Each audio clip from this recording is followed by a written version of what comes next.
Marlène Schiappa, bonjour. Bonjour. Merci d'être avec nous, ministre délégué à la citoyenneté. Vous travaillez avec Gérald Darmanin. Demain soir, 20h, allocution d'Emmanuel Macron. Les Français ont moins peur du virus. Tout le monde le constate, vous l'entendez. Comment les contraindre encore ?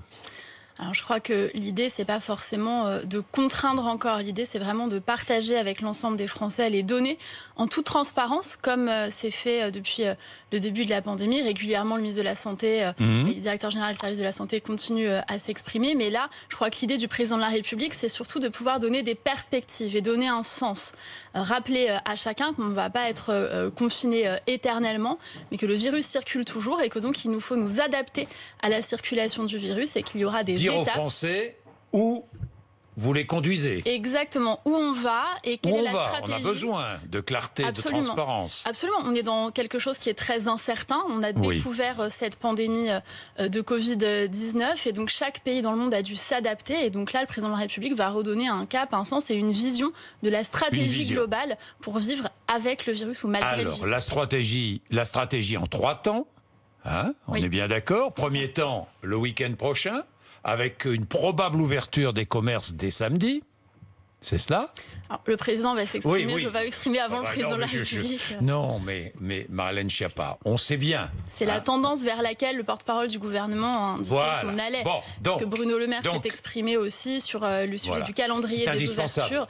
Oui, et le gouvernement a obtenu, via Bruno Le Maire et Alain Griset, de reporter le Black Friday pour très simplement qu'on puisse envisager d'ouvrir les magasins sans qu'il y ait une ruée à l'occasion du Black Friday et que donc on puisse être cohérent dans les ouvertures. Donc on ouvre les magasins samedi, ensuite les vacances de Noël approchent, là il va falloir prendre des mesures. Absolument. Est-ce que nous pourrons toujours circuler partout en France avec un certificat, j'imagine ? Très honnêtement, je ne suis pas en mesure de vous dire. Pas.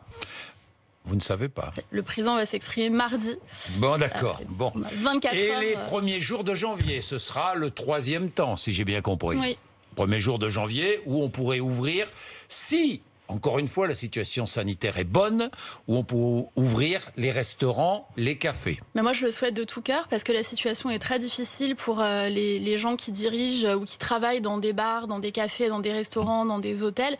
Elle est difficile économiquement, mais elle est aussi difficile personnellement.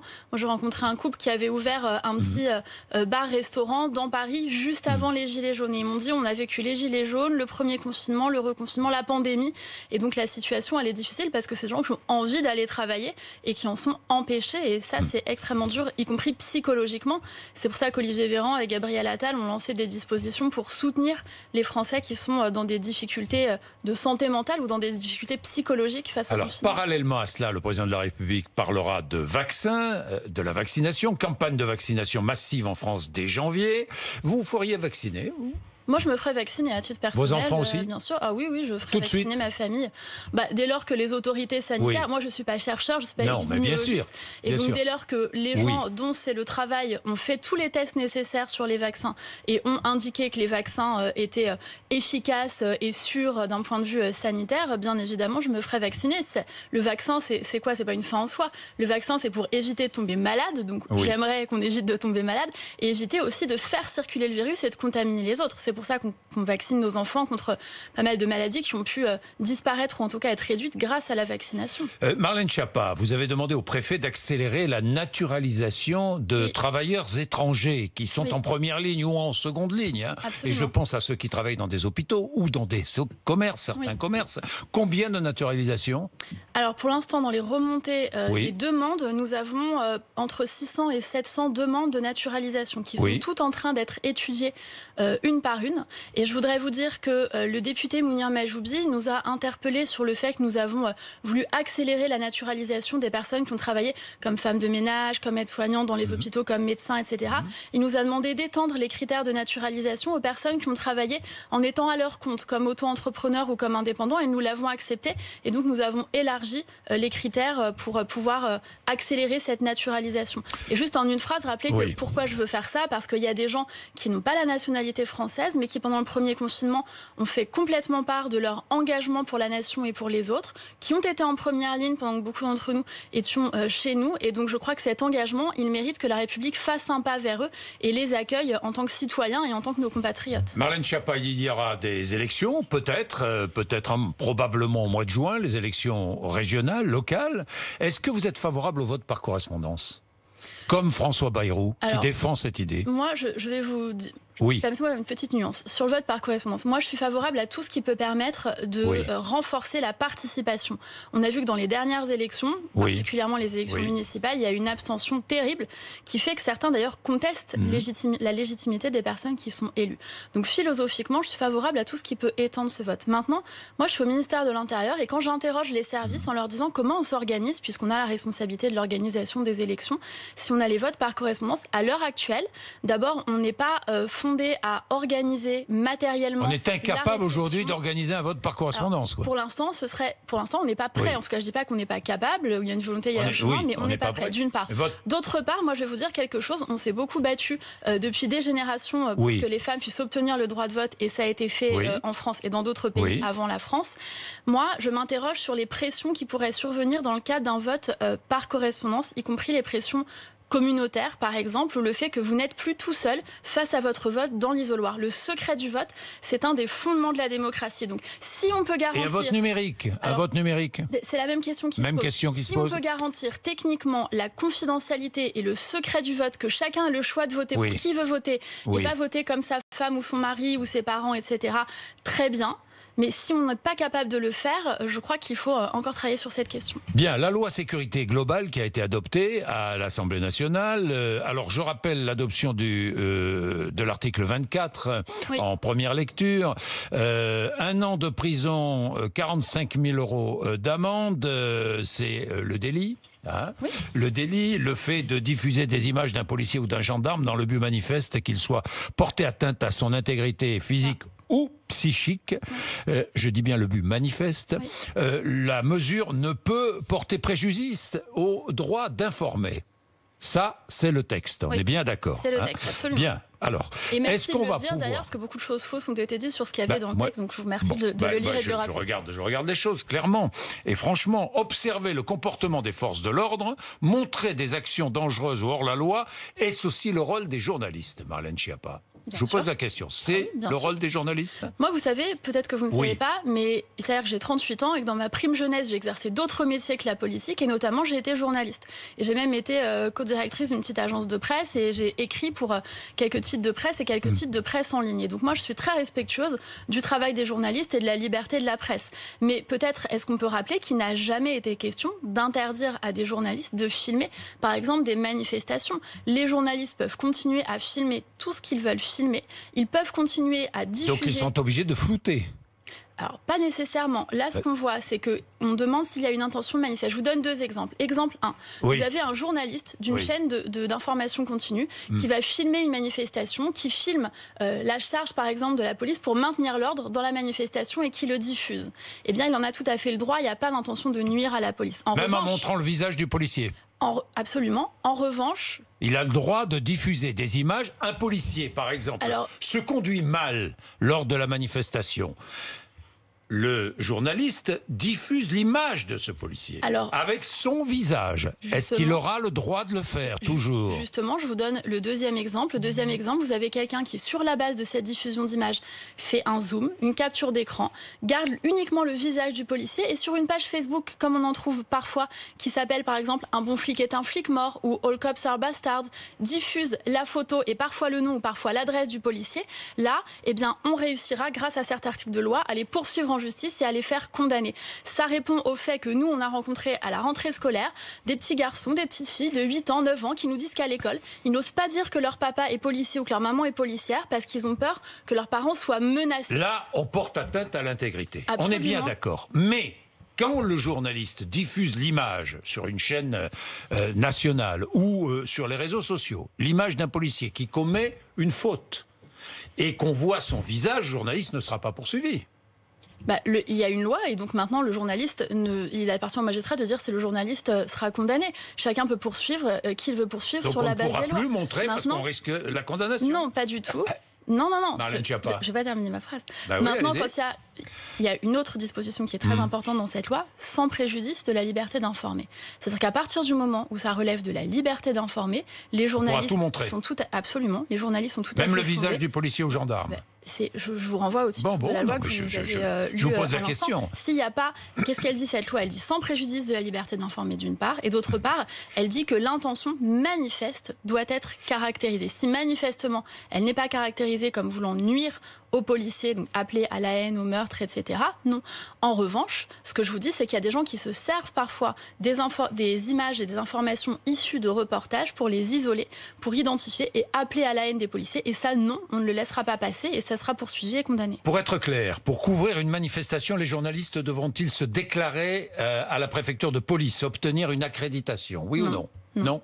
Absolument pas. Parce qu'il s'agit, c'est ce qu'a dit Gérald Darmanin, il s'agit d'assurer la protection des journalistes. Mais ça veut dire quoi, ça? Je ne comprends pas très bien. D'abord, dans quel article de la loi pour la sécurité globale est-ce qu'il est fait référence à ça? C'est pas fait référence, ce sont des propos de Gérald Darmanin. Absolument. Mais donc, vous avez absolument raison de le rappeler à M. Bourdin, et donc ça n'est pas dans la loi. Donc les gens qui disent avec cette loi on oblige les journalistes à s'accréditer, c'est faux, nulle part dans la loi. Il n'est question de la manière dont les journalistes couvrent ou ne couvrent pas des manifestations.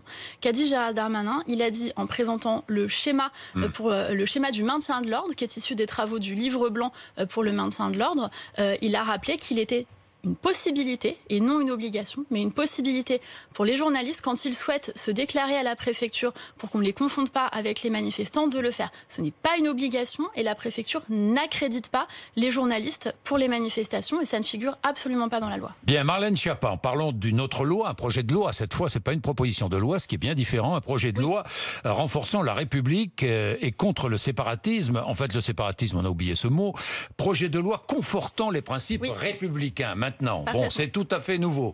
Alors, on va entrer. J'ai 2-3 questions à vous poser sur ce texte qui sera présenté le 9 décembre et à l'Assemblée nationale, au Parlement, quand? Début 2021. Début 2021 au Parlement. Bien. Alors, interdiction toute personne ayant commis des délits de provocation ou apologie d'actes terroristes d'exercer des fonctions en contact du public. Des personnes qui pourraient travailler, je ne sais pas moi, dans un bus, à la SNCF ou dans un aéroport. Oui, non, ce sera plus possible. Là, ce sera plus possible. Bien. Fin de l'instruction à domicile. 50 000 enfants, avec quelques exceptions, on est bien d'accord. Absolument. Sauf pour des motifs très limités, mais fin de l'instruction à domicile. Par exemple, des enfants qui sont en situation de handicap lourd et pour lesquels il est trop difficile d'être scolarisés, même si on veut que les enfants en situation de handicap soient à l'école, mais quand ça n'est pas possible, évidemment, il y aura un travail pour leur permettre de poursuivre cette... Combien d'enfants non scolarisés en France? Alors, c'est très difficile d'avoir un chiffre, et c'est justement pour cette raison que le président de la République a souhaité prendre cette disposition, parce que vous avez, parfois, quand vous interrogez les élus locaux, on n'a pas un chiffre exact d'enfants qui n'ont jamais été à l'école. Et pourquoi le président a souhaité prendre cette mesure? C'est parce que vous avez une inégalité terrible de destin entre un enfant qui a 10 ans et qui a pu aller à l'école, apprendre à lire, à écrire, à réfléchir, à être au contact d'autres enfants qui ne sont pas élevés comme lui, qui n'ont pas les mêmes origines forcément, peut-être pas la même religion, pas les mêmes pratiques, pas la même éducation.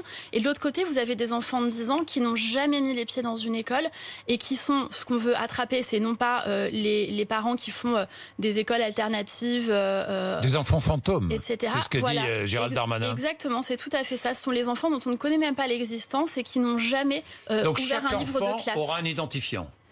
Alors, l'identifiant, c'est en train d'être discuté, mais l'idée, c'est en tout cas qu'il puisse aller à l'école. C'est en train d'être discuté. Il y a donc, c'est pas décidé encore. Non, il y a une discussion autour de ça. Et surtout, ce que je voudrais dire, parce que ça a été dit dans la presse anglo-saxonne, il a été dit la France va donner des numéros aux petits-enfants musulmans. C'est pas vrai du tout. C'est une mesure qui est en discussion, qui concernerait l'ensemble des enfants. Vous savez que tous les élèves ont déjà un numéro d'identifiant qui est leur numéro d'élève. Donc, il ne s'agit pas ni de fichier, ni quoi que ce soit. Et certainement pas, en aucun cas, sur la base de la religion ou de l'origine. Est-ce qu'il sera interdit de voiler les fillettes? Alors, il est déjà interdit de voiler les fillettes à l'école. À l'école, oui. Une fille à l'école ne vient pas avec un voile. Interdiction du port du voile pour les enfants. Alors ça n'est pas dans le projet de loi à l'heure actuelle. Mais vous y êtes favorable? Moi, je ne comprends pas, si vous voulez, mais c'est une position très personnelle, mais philosophiquement, je ne comprends pas le procédé qui veut qu'on mette un voile, ou parfois même des voiles intégraux, à des petites filles de 4 ans, en disant qu'elles seraient provocantes si elles n'auraient pas de voile. Philosophiquement, ça me heurte. Ça vous heurte, et vous êtes donc favorable à cette interdiction, vous l'avez dit? C'est vrai, Marlène Schiappa. Ça ne figure pas dans la loi. Non, mais je ne dis pas que ça figure dans la loi. Je dis que vous êtes favorable à l'interdiction du port du voile pour les enfants. Oui, je viens de dire, je ne comprends pas philosophiquement. Vous êtes favorable, vous l'avez dit.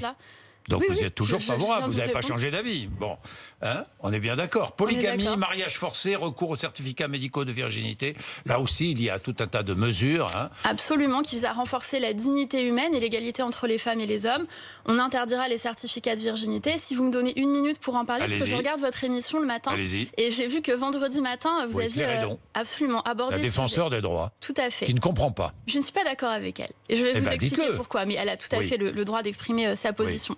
Mais moi, en tant que personne qui défend les droits des femmes depuis très longtemps, je considère que ce n'est pas un droit que de délivrer un certificat de virginité. Je crois qu'aucune femme et aucune fille n'a justifié de sa virginité en 2020. Et j'entends qu'elle nous dit, des gynécologues disent qu'eux, ils délivrent des certificats de complaisance et comme ça, la jeune fille rentre dans sa famille avec son certificat et elle n'est pas ennuyée. Moi, je pose la question, qu'est-ce qui se passe pour cette jeune fille ou cette jeune femme qui rentre dans sa famille avec un certificat de virginité comme acte fondateur de son mariage ?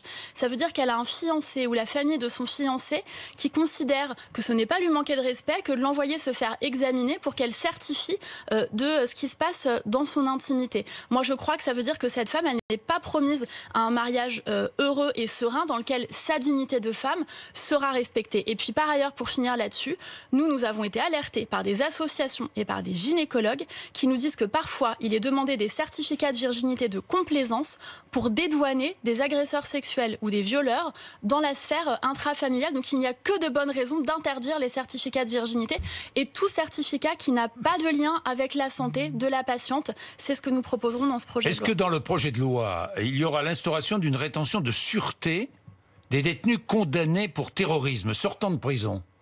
Alors, la question des sortants de prison, elle est extraordinairement sensible, si vous me permettez de le dire comme ça. Et je voudrais rappeler, et c'est très important, j'étais à l'Assemblée nationale, je représentais le gouvernement, nous avons voté la prorogation de la loi pour la sécurité intérieure et la lutte contre le terrorisme. Et en ce qui concerne les sortants de prison, ça me semble absolument fondamental de rappeler les dispositions qui existent. J'étais avec Laurent Nunez la semaine dernière, le coordonnateur général du renseignement.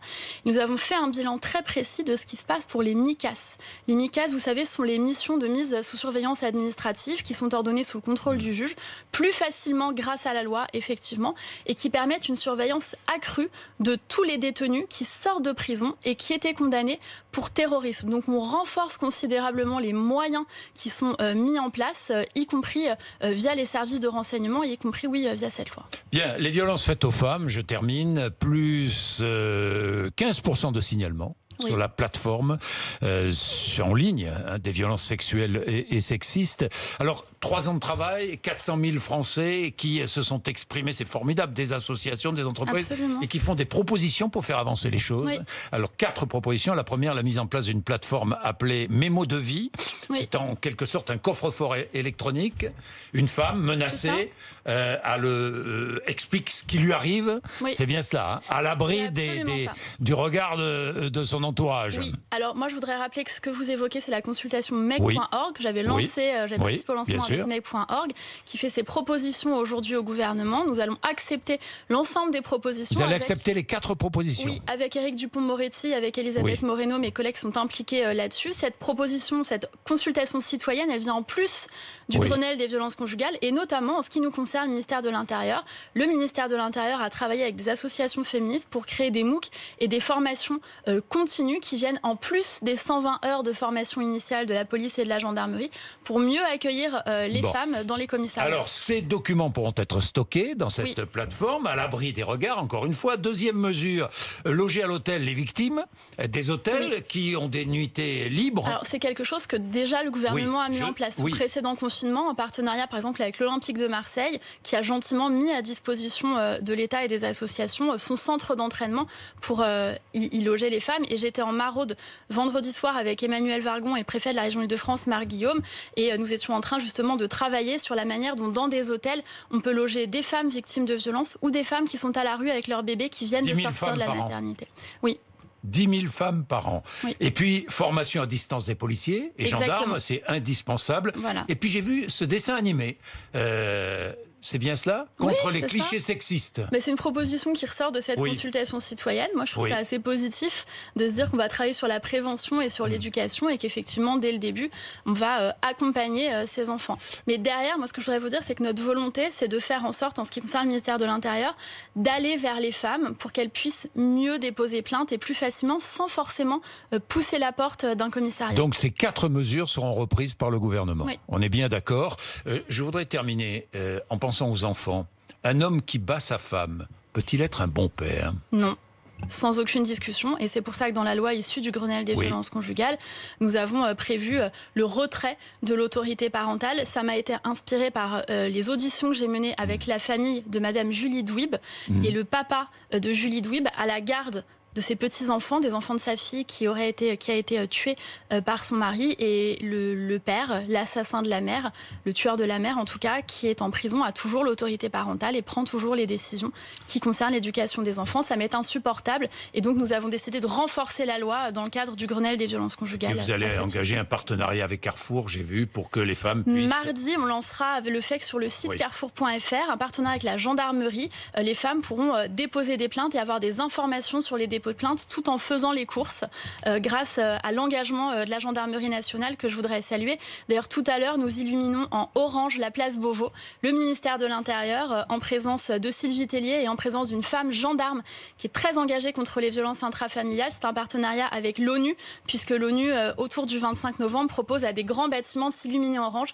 C'est la première fois que le ministère de l'Intérieur le fait, et c'est en marque de l'engagement des forces de l'ordre pour protéger les femmes face aux violences conjugales. Merci Marlène Schiappa. Merci à vous. RMC, BFM TV, 8h55. Merci.